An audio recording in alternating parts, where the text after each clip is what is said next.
ጤና ይስጥልን። በጥልቅ የማሰብና ችግርን የመፍታት ክህሎት። በጥልቅ ማሰብ መቻል ማለት ግልጽና አመዛዛኝ ግንዛቤ መያዝ ማለት። በዚህ ውስጥ አመክንዮዎችን መረዳት መሰረታዊ ጉዳይ ነው። በሰዋዊ የክህሎት ስልጠና ማዕከላችን በጥልቀት ማሰብና ችግር የመፍታት ክህሎት ስልጠና ስንሰጥ መረጃን የመተንተን አመክንዮዎችን የመገምገምና ውሳኔዎችን የማጤን አቅማችንን በደንብ ለማዳበር ይጠቅመናል። ከስልጠና ይዘቶቹ መካከል የመጀመሪያው የሚመስለን ለምንድን ነው ወይም ፐርሰፕሽን። በዚህ ውስጥ መነሻና ጥልቀታቸው ተመሳሳይ የሆኑ መረጃዎች እንኳ ቢኖራቸው ሰዎች የተለያየ ግንዛቤ ወይም ደግሞ ፐርሰፕሽን ይኖራቸዋል። ይህን መረዳት ለውሳኔ አሰጣጣችን እጅግ ወሳኝ። ሁለተኛ ማስረጃዎችን ማጠየቅ። ሰዎች የተለያዩ መረጃዎችን ቢያመጡም የመረጃዎቹ ትክክለኛነትና ተአማኒነት ለውሳኔ አሰጣጥም ሆነ ለተግባራዊ እርምጃ በጣም ወሳኝ ናቸው።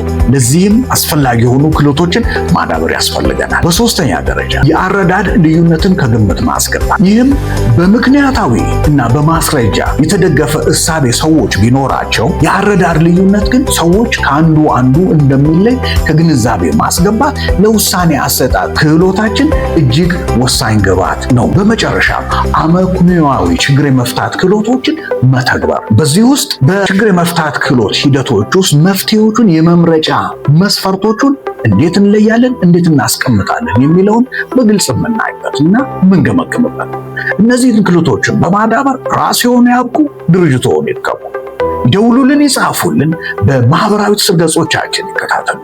የሰዋዊ ክህሎት ማዕከል። አመሰግናለሁ።